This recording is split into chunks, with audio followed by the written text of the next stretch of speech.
अंतिम समय जैन धर्म के हिसाब से जो संलेखना होती है या समाधि होती है, उस हिसाब से उन्होंने यहाँ पर परमधाम पवनार आश्रम में, और विशेषता यह है क्योंकि यहाँ बाहर गांव के काफ़ी लोग हैं, विशेषता यह रही विनोबा भावे की कि उन्होंने जो अंतिम सांस ली वह महावीर निर्वाण का दिन, दीपावली के दिन ली थी।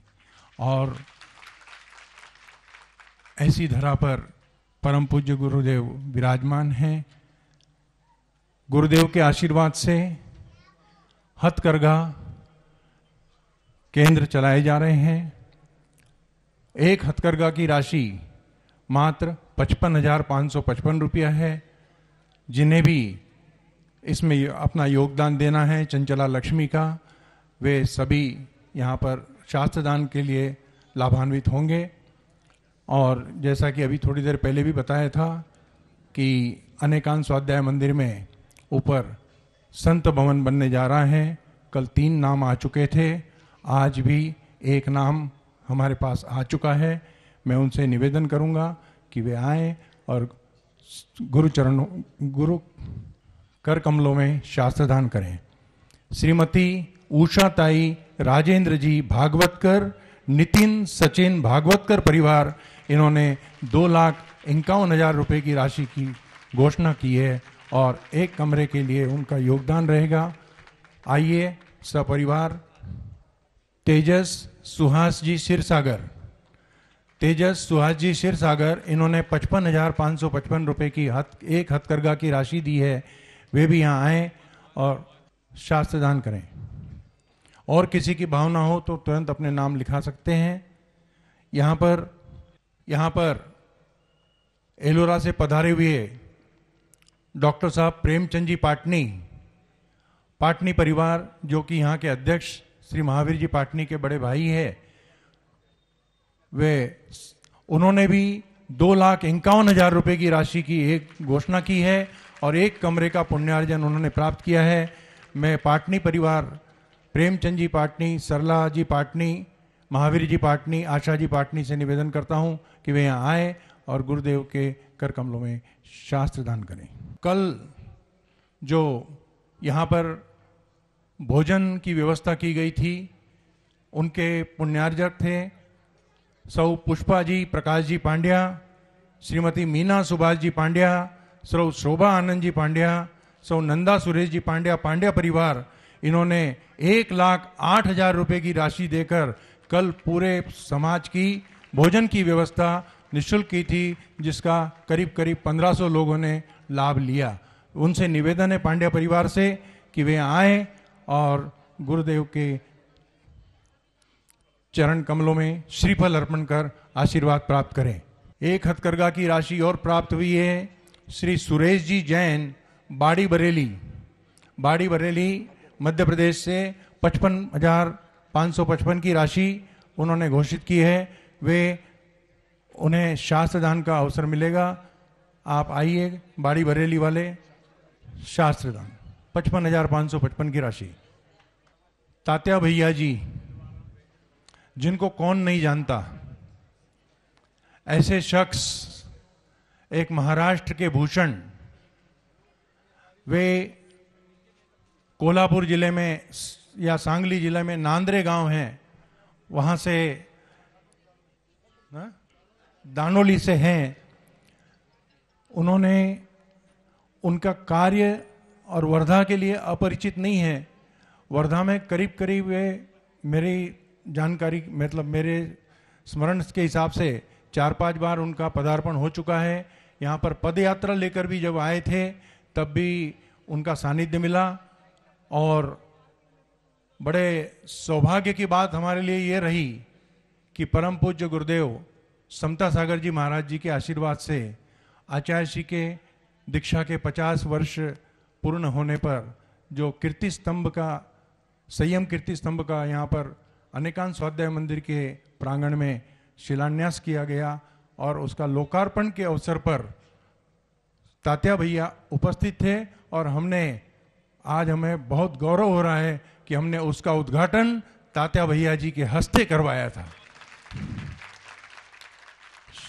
बंधुओं, ये जो तात्या भैया जी है, इनका बहुत बड़ा योगदान है। इनके पास में एक इशारे पर करीब 10,000 स्वयंसेवक इनके पास है।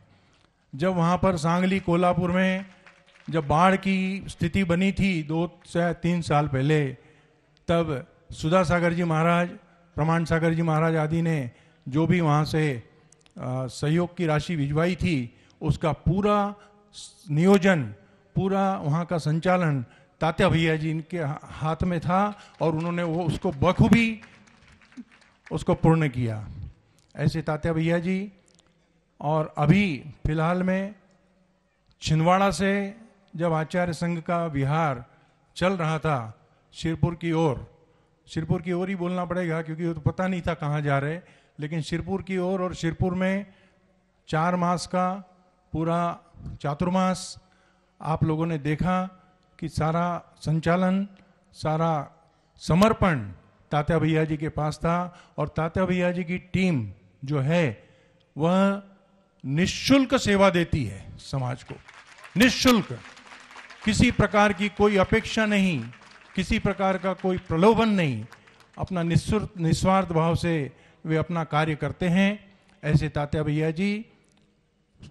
और वहाँ से फिर आचार्य संघ का डोनगांव पंचकल्याणक, परभणी पंचकल्याणक होते हुए वापस शिरपुर, और शिरपुर से वर्धा तक, और वे आज यहाँ से अभी कुछ दिनों के लिए जाना चाह रहे हैं। हमारी तो इच्छा नहीं है कि तात्या भैया जी यहाँ पर रहें, ऐसी हमारी बहुत इच्छा है। तो मैं श्री तात्या भैया जी से निवेदन करूँगा कि वे हमारी फूल की पाती को एक पुरस्कार या हमारी तरफ से एक सम्मान के रूप में स्वीकार करें। मैं नहीं, सम्मान के रूप में, सम्मान नहीं करेंगे, सम्मान के रूप में नहीं, आचार्य श्री का तो आशीर्वाद लेंगे ही। मैं महावीर जी पाटनी और श्री घनश्याम जी सावरकर जी से निवेदन करता हूं कि वे तात्या भैया जी को तिलक लगाकर सम्मान करें। और हथकरघा है, भैया जी चरखा है, चरखा भैया जी, ये गांधी जिले का चरखा है और आप हथकरघा में बहुत बड़ा योगदान दे रहे हो। ये आपके कार्य का सम्मान है, आपका सम्मान नहीं है। आप इसे कृपया स्वीकार करें, ऐसी हमारी समाज की भावना है।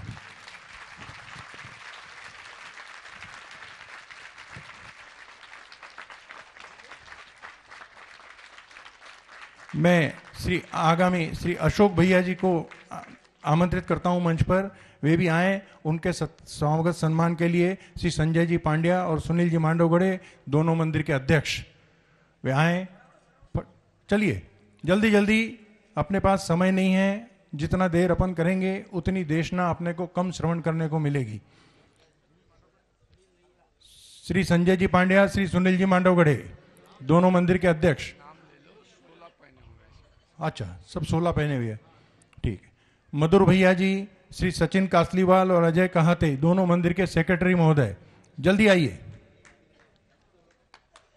मधुर भैया जी,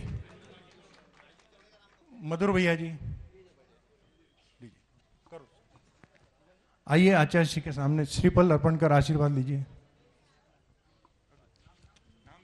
सुदर्शन भैया जी, श्री राजेश जी भूसारी और श्री प्रवीण जी पाटनी। सुदर्शन भैया जी, दूसरा नाम। सागर भैया जी, श्री अश्विन पांड्या, श्री रवि दीपक जी चौड़े, इधर से सागर भैया जी। सचिन भैया जी का सम्मान करने के लिए श्री अंशुल पांड्या, अंकुर पांड्या, अनिल जी फरसोले, जल्दी आइए। यहां पे बहुत से लोग सोले में हैं, इसलिए यहां पर उपस्थित नहीं है। संकेत भैया जी का सम्मान करने के लिए श्री मनोज जी पाटनी और श्री अरुण जी चौड़े। प्रदीप भैया जी का जो हथकरघा वाले, उनका सम्मान करने के लिए श्री विनोद जी पाटनी और श्री सुदेश जी चाणेकर। और विनोद और आयुष, दोनों का सम्मान करने के लिए यहाँ की कमेटी के शीर्षस्थ। यहाँ पर सौभाग्यवती शकुंतला रविकांत जी पराजय चौधरी, जो कि देवली में तहसीलदार के रूप में कार्यरत है। वे नांद्रे जिला सांगली के हैं और जब भी जैन समाज को कोरोना काल में यहाँ पर पवित्र सागर जी, प्रयोग सागर जी का चातुर्मास हुआ था और भरपूर उन्होंने तन मन धन से सहयोग किया था। ऐसे तहसीलदार साहिबा को मैं आमंत्रित करता हूँ कि वे यहाँ आए और श्रीफल चढ़ाकर आशीर्वाद लें। वे भी 16 में हैं। मैं राजेश जी भुसारी और पलक चंदोरिया से निवेदन करता हूं कि वे आज आचार्य श्री का पूजन प्रारंभ करें।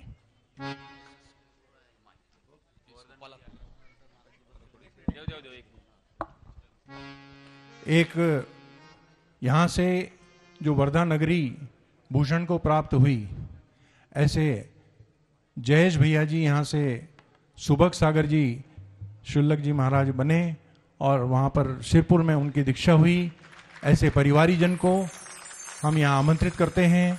श्री जयेश जी सरोदे एवं परिवार, साथ में पपीस जी कहाते और आचार्य श्री जी के चरणों में हम झुका रहे अपना माथा, जिनके जीवन की हर चर्या बन पड़ी स्वयं ही नवगाता। जैनागम का वह सुधा कलश जो बिखराते हैं गली गली। सांसारिक विषयों में पढ़कर मैंने अपने को भरमाया, इस राग द्वेष की वैतरणी से अब तक पार नहीं पाया। तब विद्या सिंधु के जलकण से भवकाल चतुर आया, आना जाना मिट जाए मेरा यह बंध काटने आया हूँ।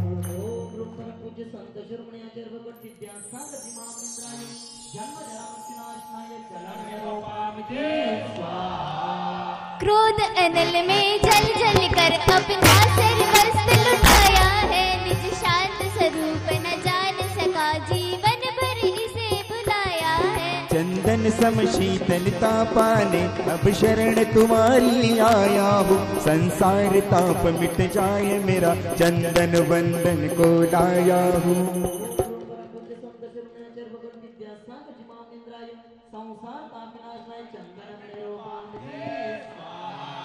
जड़ को ना मैंने जड़ समझा, नहीं अक्षय निधि को पहचाना, अपने तो केवल सपने थे भ्रम और जगत का भटकाना। चरणों में अर्पित अक्षय है, अक्षय पद मुझको मिल जाए, तब ज्ञान अरुण की किरणों से यह हृदय कली भी खिल जाए।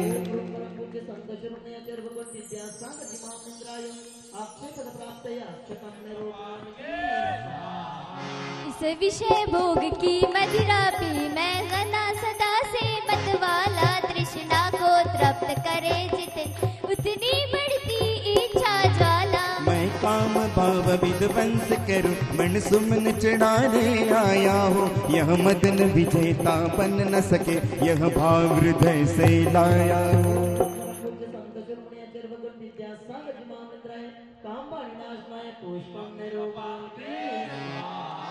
इस क्षुधा रोग की व्यथा कथा भव भव में कहता आया हूँ, अति भक्ष अभक्ष बके फिर भी मन तृप्त नहीं कर पाया हूँ। नैवेद्य समर्पित करके मैं कृष्णा की भूख मिटाऊंगा, अब और अधिक ना भटक सको यह अंतर वो जगाऊंगा।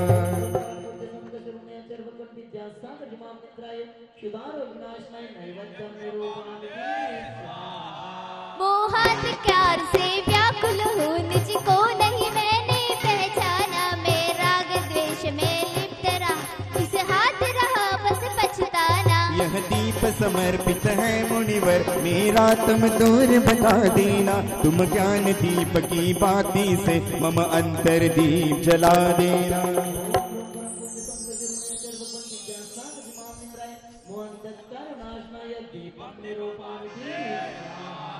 इस अशुभ कर्म ने घेरा है, मैंने अब तक यह माना था, बस पाप कर्म तज पुण्य कर्म को चाह रहा अपनाना था। शुभ अशुभ कर्म सब परिपुतल है, मैंने इसे जरा आया हूँ, इसलिए अब गुरु चरणों में अब धूप चढ़ाने आया हूँ।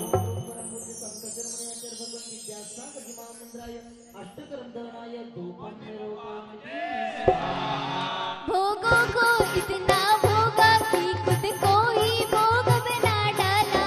साध और साधक का अंतर मैंने आज मिटा डाला। मैं चितानंद में लीन रहूं, पूजा का यह फल पाना है। पाना था जिसके द्वारा वह मिल बैठा मुझे ठिकाना है।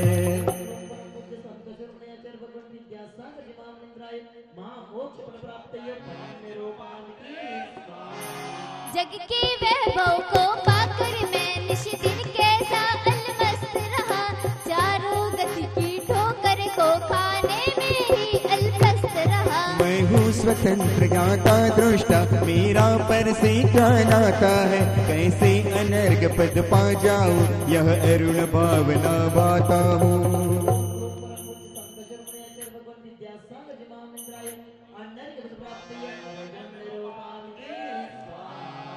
भावों की निर्मल सरिता में अब गाहन करने आया हूँ। मेरा जरा दुख दर्द हरो, यह अर्घ भेटने आया हूँ। हे तपोमूर्ति, हे आराधक, हे योगीश्वर, हे महासन, हे अरुण कामना देख सके युग युग तक यह आगामी बसन।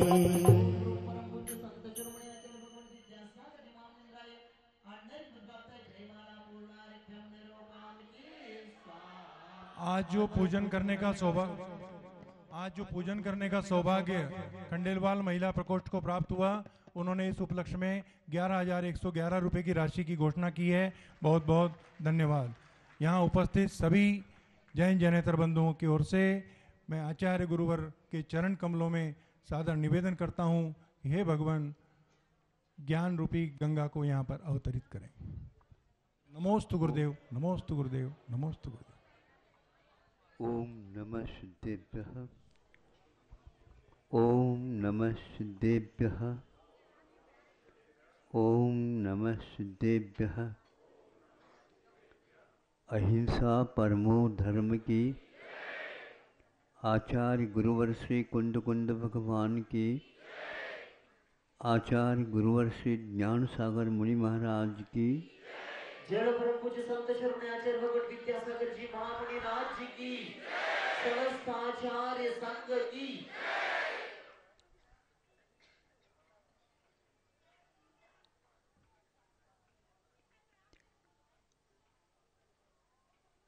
जीने को तो सब लोग जी रहे हैं,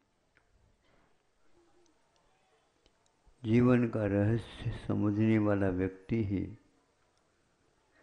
जीने का अधिकारी होता है।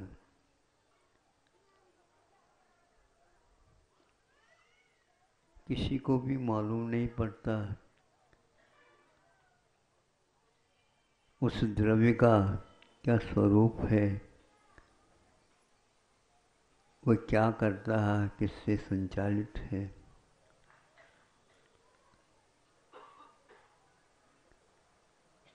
ये रहस्य रहते हुए भी संवेदन आज तक छूटा नहीं उसका।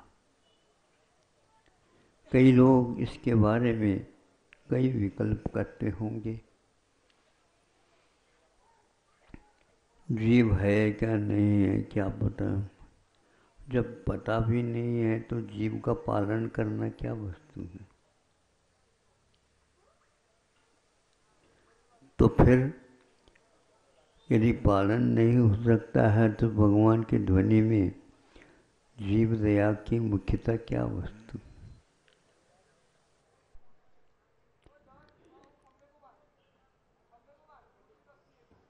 धम्मो दया विशुद्धो, ऐसा कुंद कुंद ने घोषित किया है।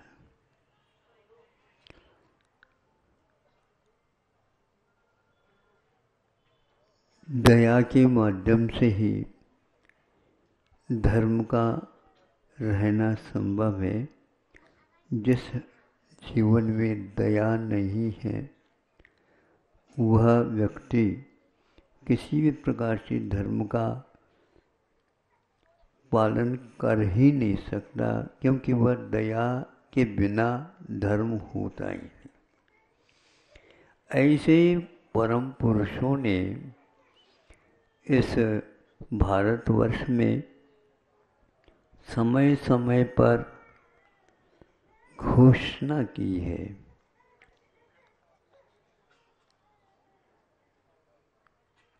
जब स्वतंत्रता की बात आई थी उस समय भारतवर्ष की, तो उस समय सत्याग्रह होते रहे।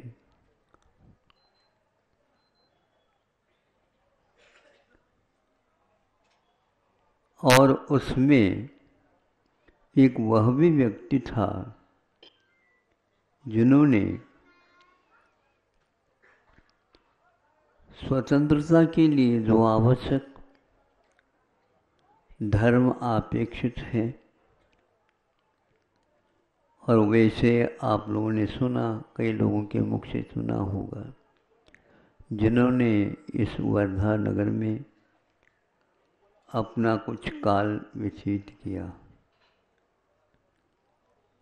और इसी को क्यों चुना है ये तो वो जाने या तो भगवान जाने। लेकिन बाद में तो ये तो कहा जाता है उस व्यक्तित्व का योगदान कितना था बड़ा इस देश की आज़ादी के लिए, तो वह व्यक्ति यहाँ पर आकर के रह जाता है तो अपने आप पूछे बिना भी सिद्ध होता है वर्धा कोई विशेष स्थान अवश्य है। लेकिन उस व्यक्ति ने किस बल पर इस स्वतंत्रता की घोषणा की थी, इसके बारे में बहुत कम लोग जानकार हैं। धीरे धीरे वस्तु स्वरूप उद्घाटित होता है तो कुछ लोग मान लेते हैं आस्था के कारण, और कुछ लोग विज्ञान के कारण, और कुछ लोग स्वरूप समझ करके उन्होंने इस स्वतंत्रता के लिए दया धर्म को एक अमोघ शस्त्र माना था, उसके साथ साथ सत्य धर्म को भी स्वीकारा था। उस समय चर्चा का ये विषय बना था। मैं इसी इन दोनों वस्तुओं के माध्यम से ही सत्य का आग्रह कर रहा हूँ। उनके साथ रहने वाला एक व्यक्तित्व, या इनको कह दो उसी ही पद चिन्हों पर चलने वाला व्यक्तित्व विनोबा जो ही है, वो एक कदम आगे बढ़ कर के कहते थे, मैं सत्याग्रह नहीं करना चाहता हूँ, सत्य का आग्रह भी नहीं करना चाहता हूँ, मैं सत्यग्राही बनूंगा, यह अवश्य कहता हूँ। समय समय पर ये सब परिवर्तित होते हैं, किंतु सत्य को ग्रहण करना महत्वपूर्ण है, सत्याग्रह इतना महत्वपूर्ण नहीं है। ऐसे सत्याग्रह करने वाले कई लोग होते हैं। उस समय व्यक्ति छुपा हुआ सा है, लेकिन इस आंदोलन में उनका भी बहुत सशक्त वरदान हाथ था।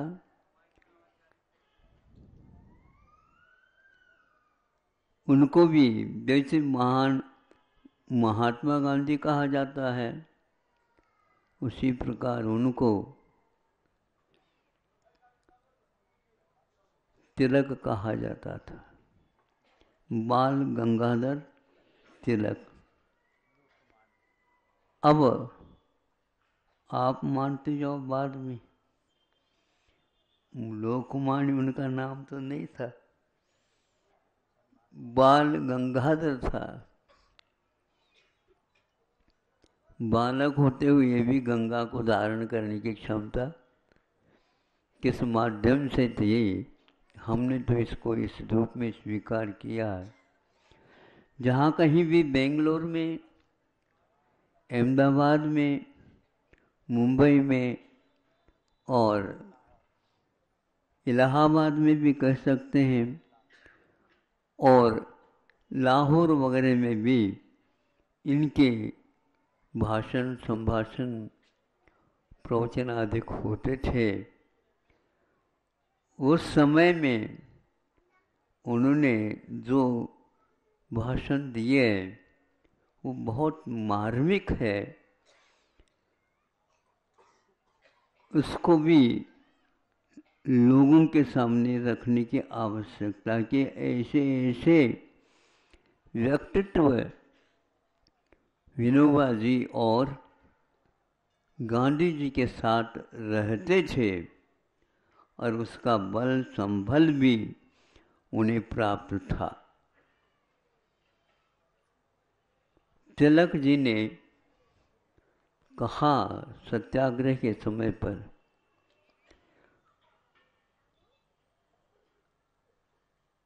यह हिंदुस्तान है भौगोलिक अपेक्षा,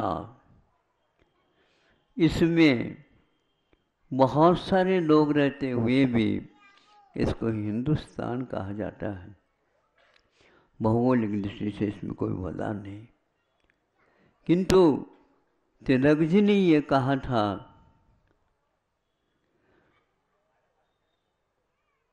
कि अहिंसा की ओर प्रेरित करके पूरे हिंदुस्तान को यदि अहिंसा धर्म का लाभ हुआ है तो जैनियों के द्वारा हुआ है। यह सारा श्रेय जैनियों को जाता है।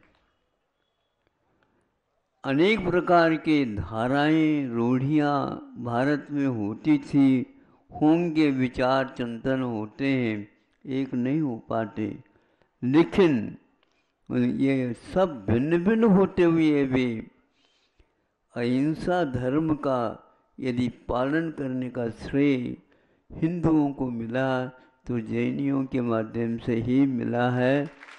इसलिए इसमें कोई भी नकार नहीं सकता।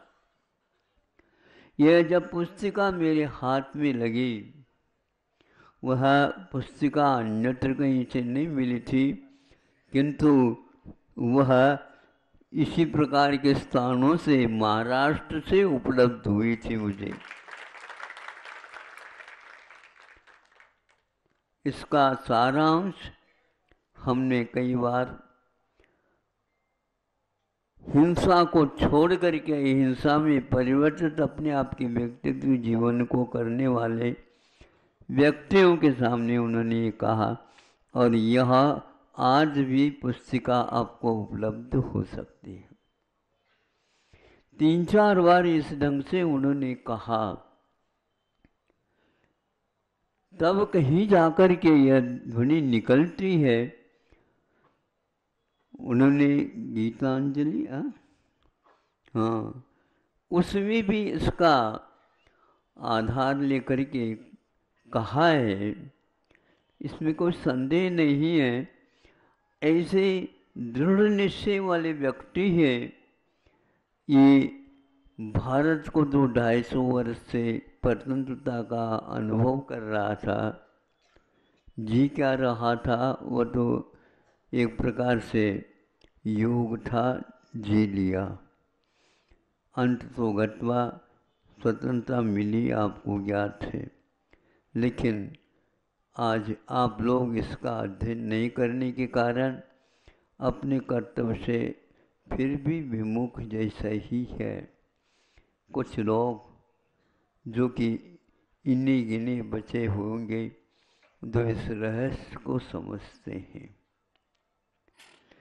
इस प्रकार के अहिंसा को स्थापित करने जैसे अनेक कुरीतियों को छोड़ करके धर्म कभी कभी किसी एक जाति विशेष का ही वह एक स्वरूप बन जाता है, लेकिन उनका ये कहना अहिंसा के बल पर ही जिन लोग अतीत में रहे और ये ध्यान रखें, उस दयामय धर्म के दया के द्वारा ही धम्मो दया विशुद्धो कहा। ये कुंद कुंद की घोषणा अष्टपाउड़ में हुई है। हाँ बहुत पाउड़ में, अष्टपाउड़ में यह इस प्रकार का स्वरूप मिलता है।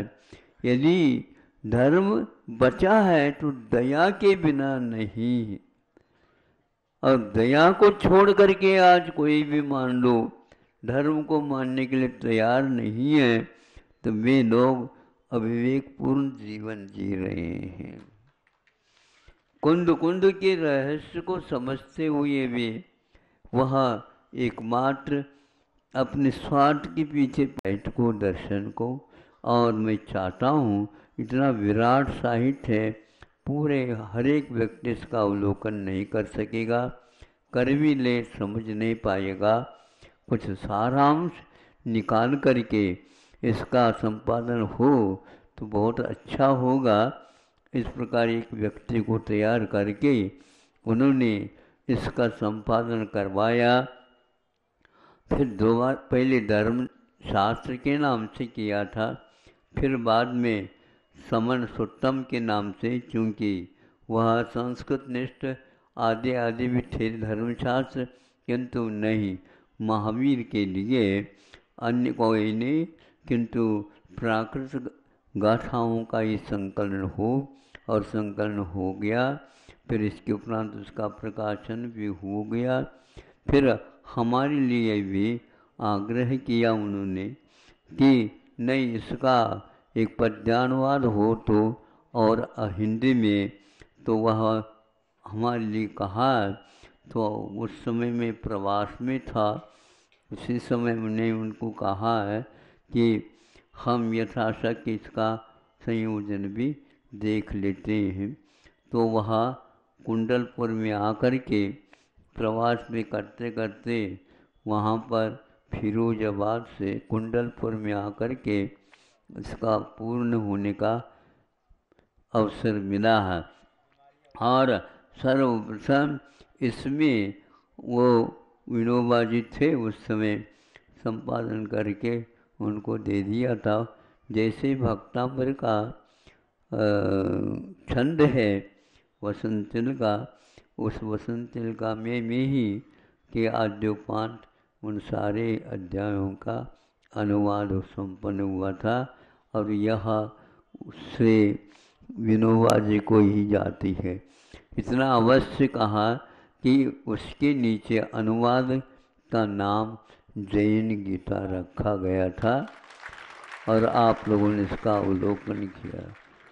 इस प्रकार ये महान व्यक्ति जो होते हैं ऐसे ही कार्य करने में ये रहते हैं, किंतु उसमें ध्यान रखना उस समन सुत्तम में, उस जैन गीता में एक अध्याय अवश्य अपनी तरफ से उन्होंने जुड़वाया था।